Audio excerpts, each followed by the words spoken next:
The Red Dirt D&D podcast is brought to you by Pro Laser Cuts. The Oklahoma company provides pre-made and customizable design laser cut dice towers, tokens, and more, developed by a gamer for gamers, and now available to enhance your tabletop game. Pro Laser Cuts products can be found at many Oklahoma City area game stores, local events, and now available online at prolasercuts.com. That's laser and cuts with a Z, Pro Laser Cuts. And by SD Way Gaming, where dice goblins unite. Our friends at SD Way Gaming celebrate the beautiful dice players handpick for their games and splendor. SD Way Gaming has expanded to include many tabletop gaming varieties, accessories, and similar fun necessities to include a service for your dice addiction. You can shop for a variety of products at sdwaygaming.com or find SD Way Gaming on Facebook.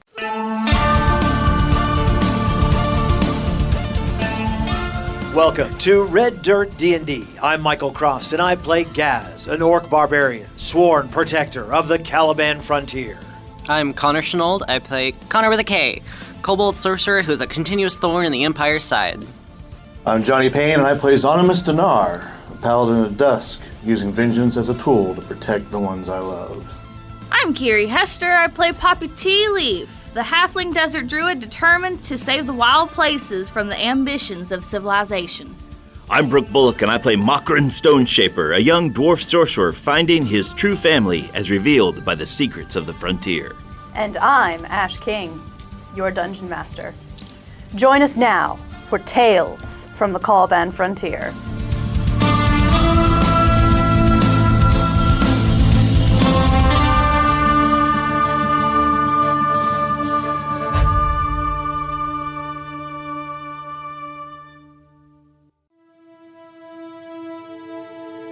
Miles above the Caliban frontier, racing towards the western city of Shada, a certain young kobold has just dropped quite the bombshell. I'm not just a kobold of Thundercrack, but I'm also a spy for Thundercrack. Mokrin falls out of his chair. What the forge? Yeah, so I'm sure you guys have some questions. Yes, Thundercrack is who I swear my allegiance to. How long has it been since they started this journey? I feel like it's at least 2 months. Okay. Maybe 3. I haven't seen Thundercrack in about a year, give or take, but I know for sure that she's not trapped in some type of bottle.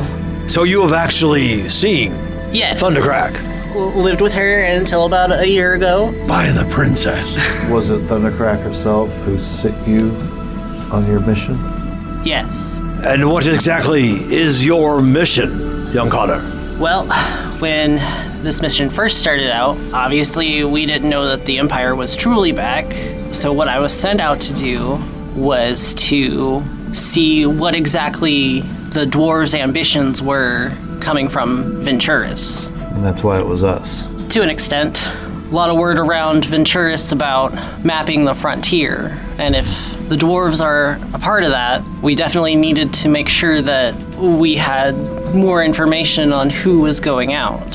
So back when you guys were first hired, I believe you guys met a Dragonborn storyteller. At the The carnival. one at the carnival. And Steam and whistles. Macaulay sent me after you guys to see exactly how this would play out. Mokrin is just looking at you like an Orok at a new rail line. He's just flabbergasted. So you were with the train all the way from Venturus when you met up with our friends. That's when Zonimus officially saw me. I was with them before that. Did this happen to come upon you, or did you allow yourself to be seen? Doesn't matter. Here you are now. Yes. At what point did you stop being just a spy and become part of our group? Well, I still make sure my reports get relayed when they need to be. Reports? You are still in contact with Thundercrack. Not Thundercrack per se, but with other kobolds of Thundercrack. And how exactly do you do this? Spells, magic, messages are great. I think I'm gonna freak out. Yeah, this is quite mind-boggling. All right. But I think what's more important to say right now is why exactly I'm choosing to tell you this, and not just waiting till we get to Thundercrack for it to be revealed.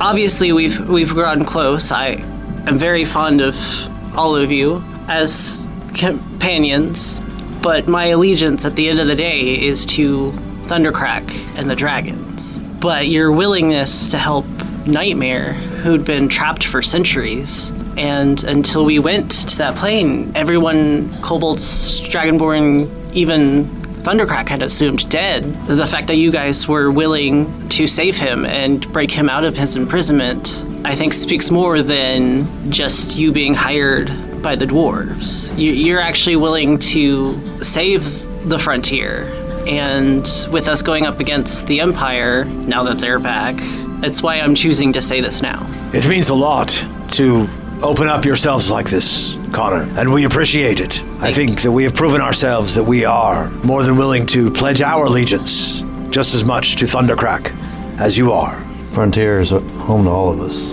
Some of us more so than others. And Konnor, you being in the group and stuff, I gotta say, it's one of the things that's really helped me seeing all of you. I'm orc, elf, halfling. It's really helped me see that we have a whole lot more in common than we ever have different. I understand what you're talking about with maybe your loyalties ain't quite divided, but I understand. And Makrin thinks back to that time around the campfire in which he's changed what the official journal is when everyone else was asleep.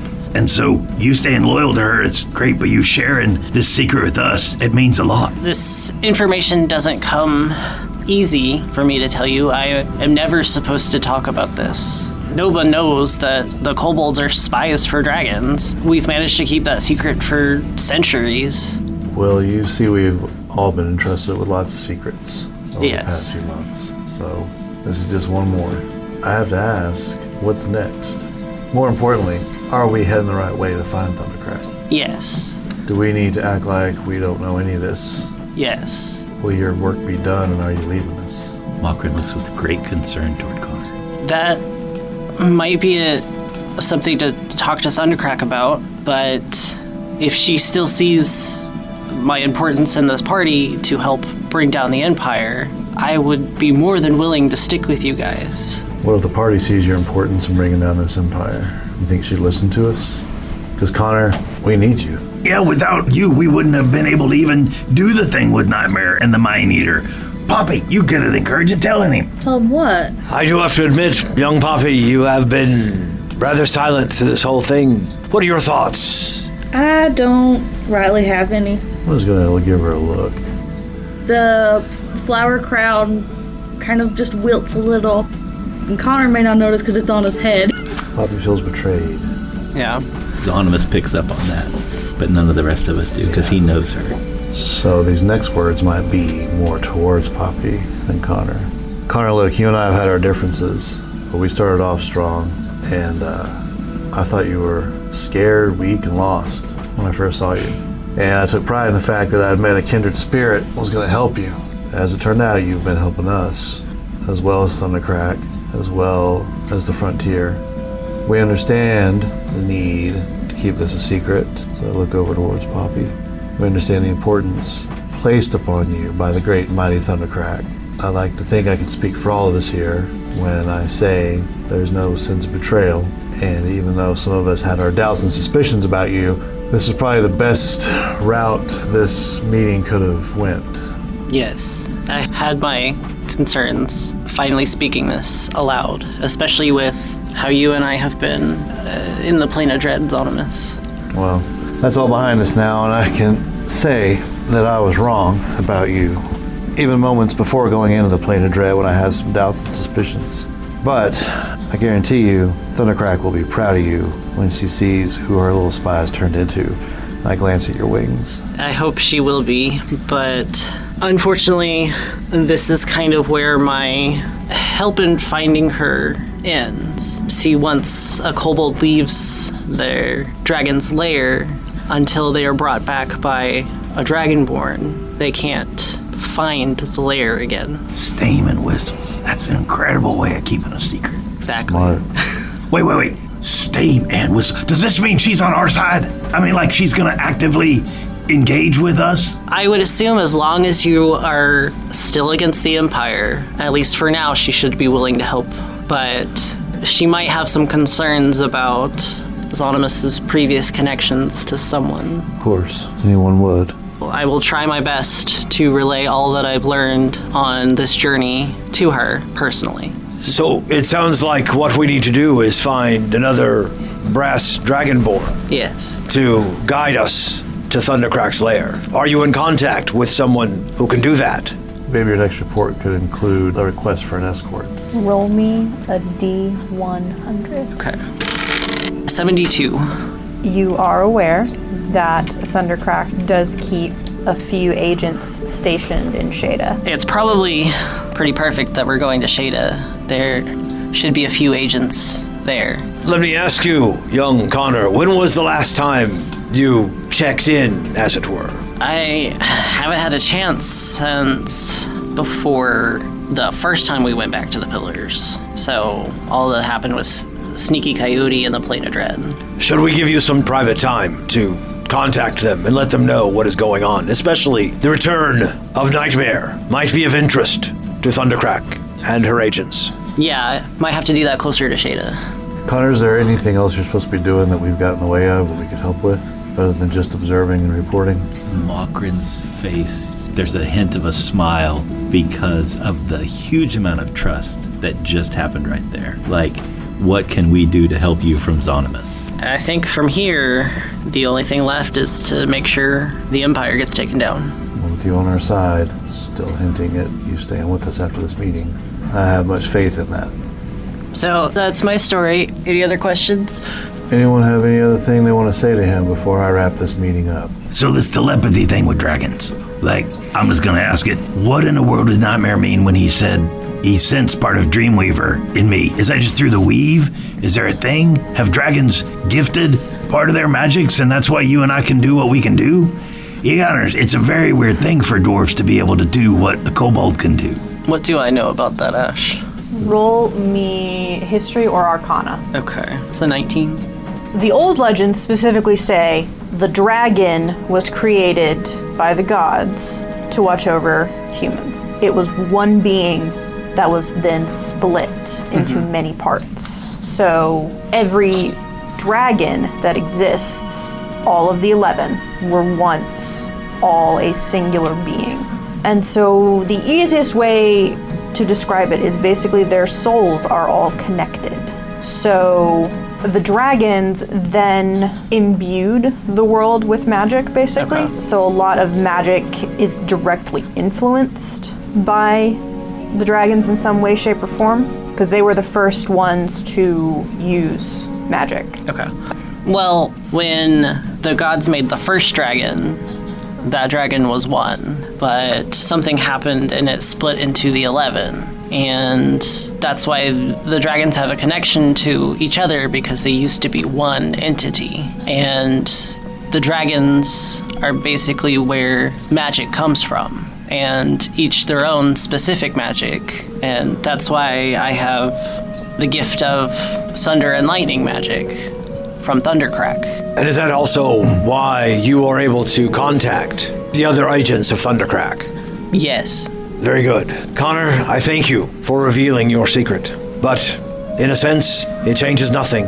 You are still a part of this group. Our task is still to protect and keep the frontier safe. But if I go with you after meeting with Thundercrack, the events that happened at the Mesa, where I almost got captured by them, if something were to happen again, even if you have to make sure that I don't come away from the situation, do not let me get captured by them. And I look over at Zonimus. Does Seraphina know? She knows the connections that kobolds have with their dragons. And specifically since they're after Thundercrack, yes, that is why she was very interested in me at the Mesa. Very hard as it is to say for Zonimus, he will be silent for a moment and then say, in the name of the frontier, I understand what would need to be done. And with all due respect to friend Gaz, this changes everything. And he sticks his hand out. I'll stick my hand out to meet it. We are a family, and we'll watch out for each other, and we'll protect each other. How important is it that your secret remains right here with us, and Thundercrack, the other kobolds, the Dragonborn do not know.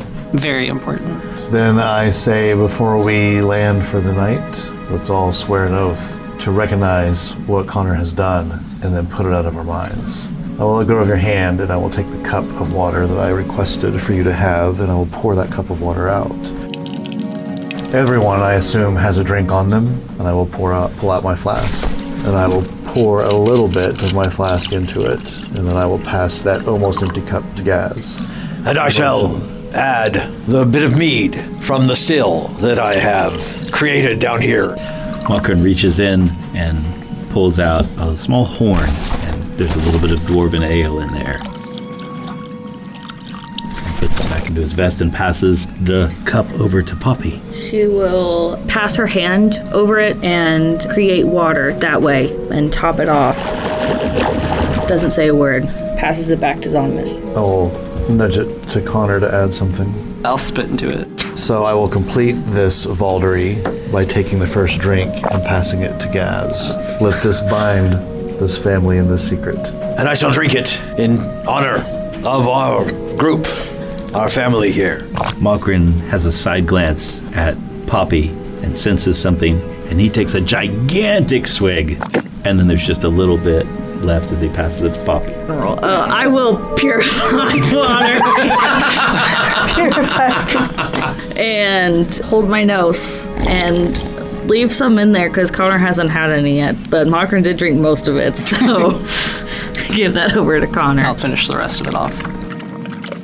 The moment that Konnor drinks it down, hey, Opix, old friend, find a place to put us down. Okay. And I'll walk over and gear back up and walk away like this meeting never happened. I walk over to Konnor, and without warning, I just give you a big hug. Hi, Malkrin, and I'll pat your back. As I get to the top of the stairs, Malkrin. Right. Never happened. Don't know nothing. I got it. And I walk up the stairs. Konnor glances over at Poppy and sees that she's not looking over at him. Nope. She's just gonna go upstairs with her dog. Yeah, I'll just leave her alone. She just needs some personal processing time. So, guys, it's just you and I down here. Yes, again, the Sons of the Frontier. Is that the name we settled on? Just for you and I. You and I were born and raised here. Konnor, it didn't bother me that you were a spy of Thundercrack. It has a connotation that maybe others might not appreciate. But sometimes you have to be stealthy to get the job done. And you've done an amazing job, and she should be very proud of you. I hope she will be. It'll be nice to be back home, at the very least, whatever that entails. How long have you been away? You said a year. A year and some change. I understand you must have family and friends that you wish to see again. I was mainly close to Nikali, but it'll be nice to see some other kobolds I haven't seen in a while. It may take some in the party a little time to realize that you are still on our side, but I will give you time to contact the other agents. Thank you. I'll let them know. And I will head upstairs.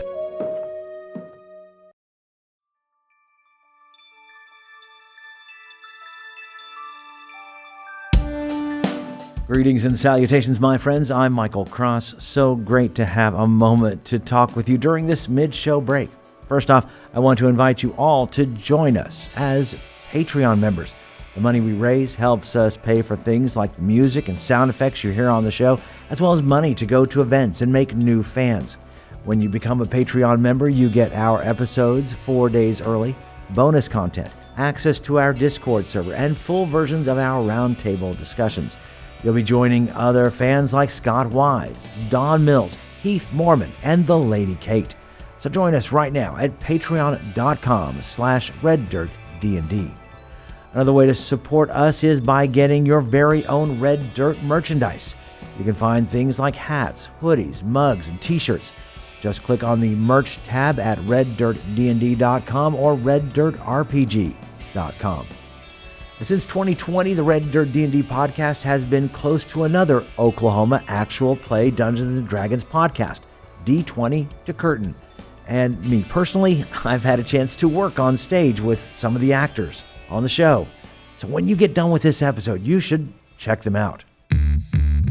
Hello, fellow D&Ders. My name is Jerome. I'm Jennifer. I'm Jody. And together with our friends Kara, Timothy, and Jared, we are the cast of the D20 to Curtain podcast, where Oklahoma theater geeks and their friends hit record and explore our new addiction to Dungeons and Dragons. We think D&D is more than just a game. It helps us tap into the enduring power of storytelling. We combine live gameplay with behind-the-curtain episodes to share our experiences, insights, habits, discoveries, and passion for D&D with anyone who will listen. We hope D20 to Curtain will make you laugh, cry, maybe even make your experience at your table even more satisfying. Check us out anywhere you listen to podcasts or visit us at d20tocurtain.com or at D20 to Curtain on Facebook, Twitter, and Instagram. We look forward to having you. All we ask is that you have fun, be kind, and play the role. If you're looking for more content, make sure to check out our YouTube page with Mysteries of Beatrix live every Wednesday. Keys from the Golden Vault from the Red Dirt Outlaws dropping every Tuesday at noon, and Plausible Deniability every other Thursday at 7 p.m. So come check it out at youtube.com/@RedDirtRPG or search for Red Dirt RPG on YouTube. And we would love to hear from you. Find us on social media at Red Dirt RPG. You can also get in touch with us through our website at reddirtrpg.com. In the meantime, make sure and subscribe to this podcast and leave a comment on your favorite podcatcher so others can find us. All right, I think that's everything I need to tell you. Right now, let's head back to Red Dirt D&D.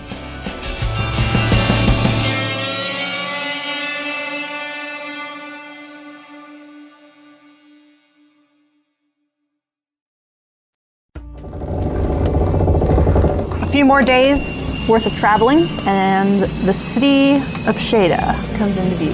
Eopix sets the ship down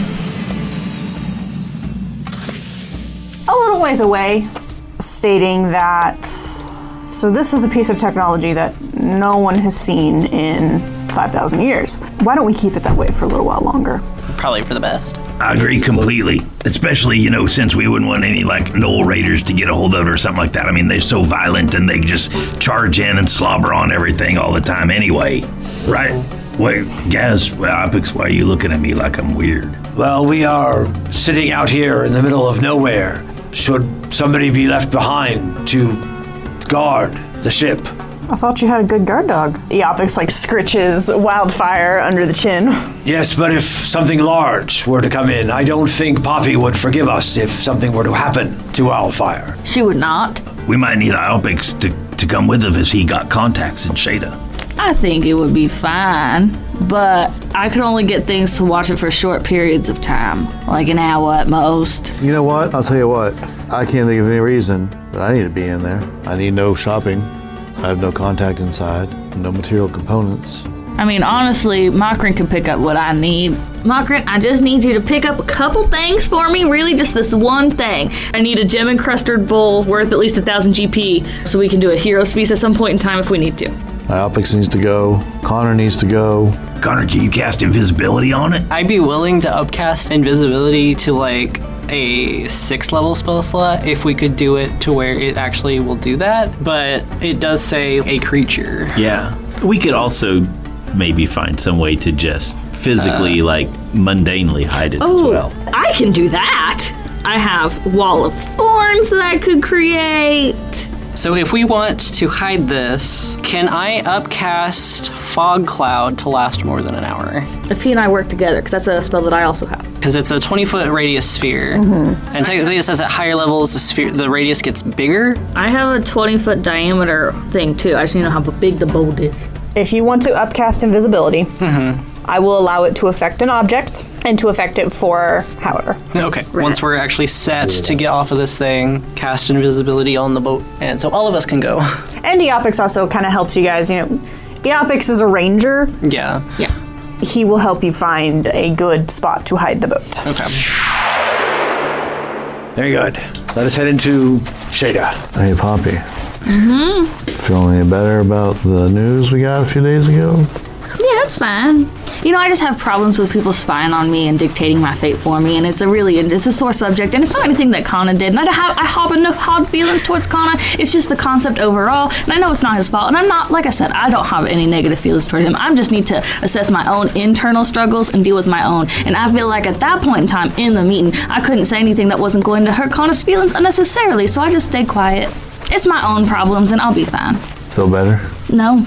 Did you feel like you were being controlled and manipulated and dictated to? Here's the thing. Here's why it's not Konnor's fault. Why do you think I never escaped my father before? Right? I've been spied on. My private thoughts were not my private thoughts. And I thought that I had gotten away from that, and then I didn't get away from that. And then there's this whole other layer to that, which makes me question, like, well, with Thundercrack sent the thing, and then did Thundercrack, how much did she know, and about, like, fate, and how much of this is my own free will versus the fate of the world, and how much can one control one's own fate? And I'm sure you've had similar questions in your own mind. It's just something that, every young person has to eventually go through, the existential crisis of it all.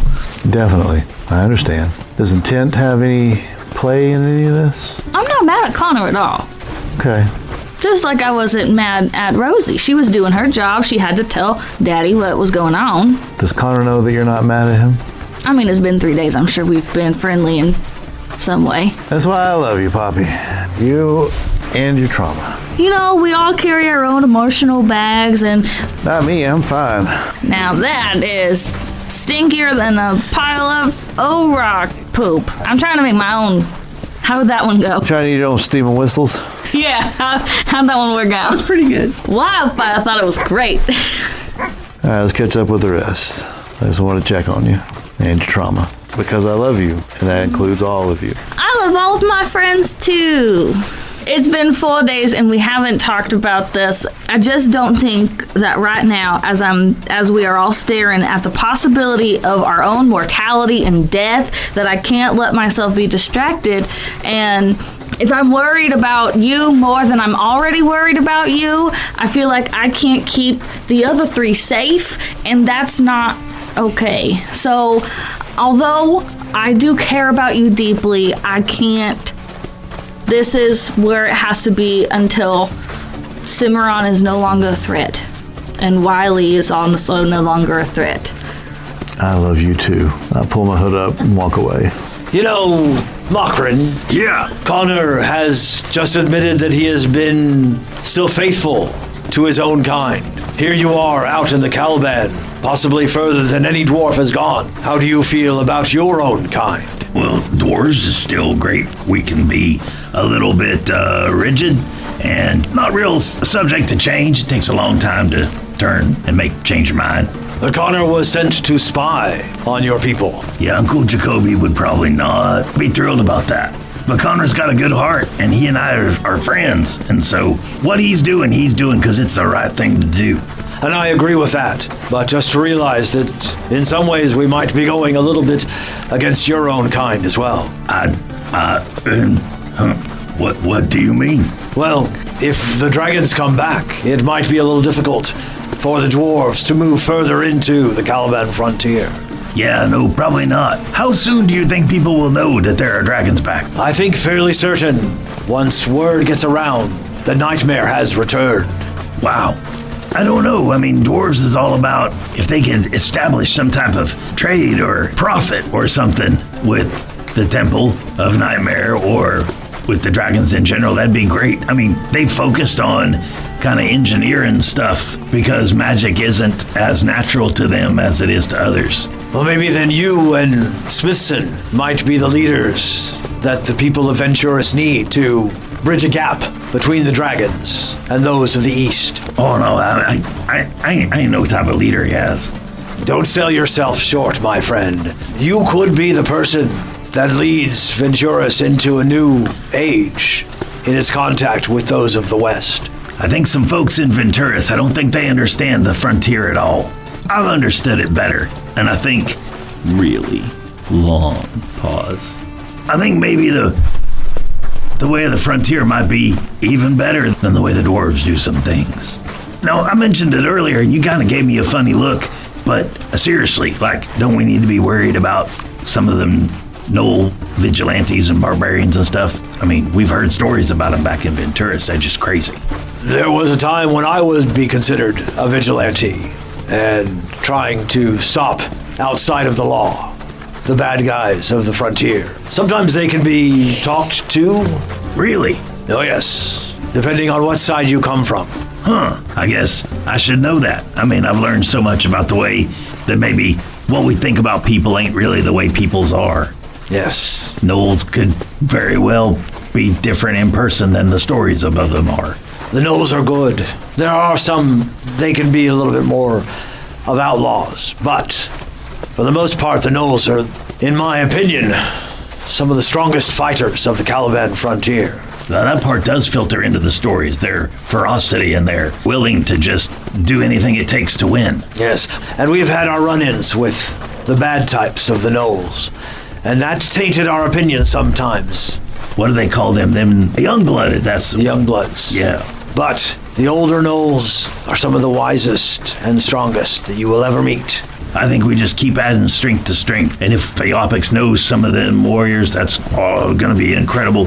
Konnor, if you can find the Dragonborn you're looking for, we can create some unity that's going to be able, all of us together, to drive back the Empire. Exactly.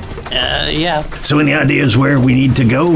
Is there like a signal tower or something at Shada that you can use to reach out? Well, I mean, they should be here, and in a city full of gnolls, a Dragonborn stands out the most. So the Dragonborn should be easier to find, but we won't be meeting up with the Kobolds. Right, because that's a secret. Yeah. I got it. So, the walls of Shada appear before you. The city looks to be carved from sandstone as it stands up, almost in defiance of its surroundings. Wide gates are open, and you do see other people kind of coming and going freely, because this does seem to be a hub of trade here in this part of the frontier. But not just that, the city itself today seems to be special. You notice that there's a great amount of decoration on various buildings, the people of the city lively and jubilant.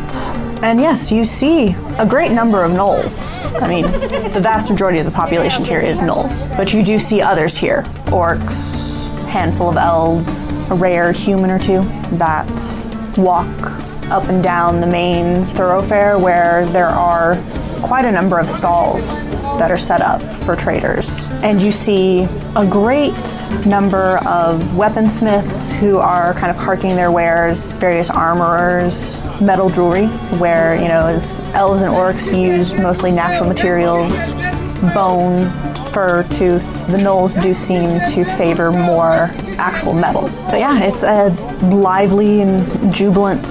You notice the female gnolls hold their heads up very high, shoulders back, very tall, Gaz even, some of them taller than you. So nearly 7 feet. Mm-hmm. The males are a little smaller, and you notice most of them have some sort of cloak or veil that they wrap tightly around them. Some of them kind of running after younger cubs that are just excited as all get out. Young Poppy, what was it you needed to find while you were here? I have no idea how we're gonna find it. I just need a real fancy and/or magical bowl. Did you see some of those trinket shops those booths we were passing by? I bet they totally could do something like that. I don't know. Is the place usually this festive? I don't know. I have never been to this city. Yeah, I'm gonna catch somebody just passing by. Friend, what's the occasion? Noel's just kind of walking by, you know, big female. She looks to you and says, well, you've come on a fortuitous day. The clans have come together. The leaders of Clan Redmaw have called a jubilant celebration. They're betrothing the leader's daughter today to the son of Clan Grinning Moon. I see. Well, it is the time for celebration then. Thank you. It appears to be two powerful factions are wedding their children to each other. Well, that could be. If they're already uniting in one way or another, then Theopix wouldn't have to talk to 4 or 5 different factions while he does his work here in the city. Maybe go to the most powerful faction, find their chief, and ask them if they would help us on this, the day of their daughter's wedding. Iapix turns to you all with a smirk and just says, why not? Let's go see what's going on. It seems that everyone's funneling towards the center of the city anyways, so... We shall follow you since you have been here before. It's fine. It's just a little side trip.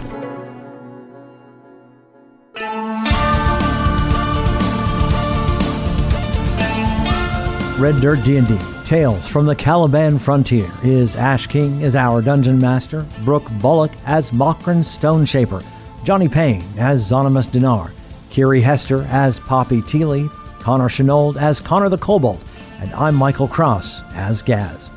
Special thanks to our Silver Star Paladin patron, Shenanigans Unplugged. Our theme music was created by the Cinemagician PJ Castillo. Our incidental music comes from Jeffrey McBride. Our sound effects and additional music, courtesy of TabletopAudio.com, Sirenscape, and Monument Studios. You can find us on Facebook, Twitter, and at RedDirtDND.com. We here at Red Dirt D&D could really use your help in getting the word about us. If you like what you've heard, make sure and subscribe, rate us, and leave a comment. Also, tell your friends about Red Dirt D&D. You can also support the show at patreon.com/RedDirtDND.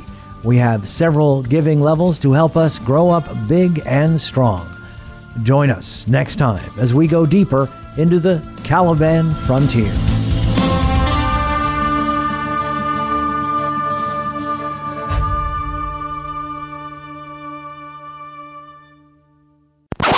How long has it been since they started this journey? Episode 1? Well, yeah, but time. 4 days. I haven't been keeping track of that. I probably should be.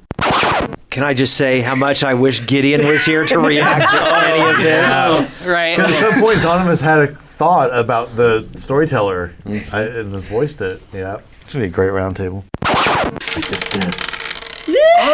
Off the edge. There it goes. So need to get you a dice tower. You know, like Dice my trays, spiffy one something. from Pro Laser Cuts. Might have to do that closer to Shada. So I can imagine you sitting there and saying, Orson, come in, Orson. Nanu, nanu. And then there's just a little bit left as he passes it to Poppy. Connor spat in it. I can't drink. That's disgusting. There's a line. It's just a little spit. It's lizard spit. Give that over to Connor. I'll take it. So Connor gets all of our backwash. Yeah. That's what you're supposed to do in these types That'll of teach you to situations. keep secrets. I know. That's my punishment. You and I were born and raised here. Yes. Born and raised here. Whatever, human. I don't think human. You're only half frontier. You're half I'm human. half orc. He's Yeah. half orc, half elf. Oh, that's right. Whatever, mudblood. Wow. Them's fighting words. He gets the shovel first. Wow. I say. Luckily, you're upstairs and didn't hear that. So racial. Just engage the cloak. We installed it with a cloaking device, right? Everybody remember where we parked. I was Can waiting we- to say that. I could only get things to watch it for short periods of time, like an hour at most. Ash might let me flavor it if I upcast it, but We just come back every hour to update the parking ticket. We can make a large tree and put it in it. Put the boat in the tree. the tree's not that big. But I can do a 60-foot tall tree. But staff in the middle of it, make it the a foliage tree. is only 20 feet across. Like that would be less inconspicuous than just a boat tilted on its side in the desert. Or a giant cloud of fog around it. So I'm sorry, this is like a very niche tangent, but my favorite Barney video when I was a kid involved them on a flying ship which later gets stuck in a tree. This is what I'm thinking of. Imagination Island. Just imagine, just imagine, just imagine. And like chop down a branch and lean it up against it and go there.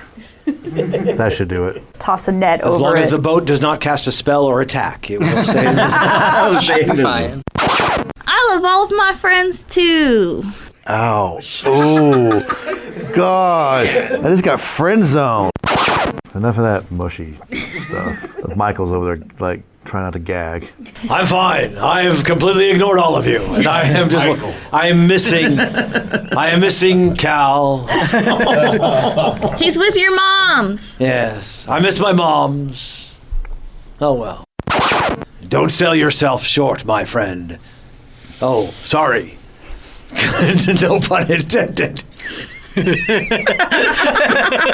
I look up and then I just start chuckling. That's a good one. I'm actually pretty tall for a dwarf. You are. And skinny. Well, you didn't have to bring that part up. He's sensitive. In a city full of gnolls, a dragonborn stands out the most, as the saying goes. I think a city full of anything a dragonborn would stand out. Yeah.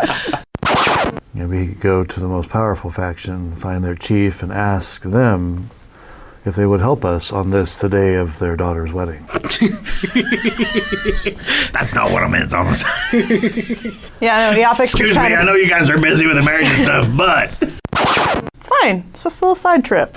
What could possibly go wrong? Possibly go wrong on a side quest.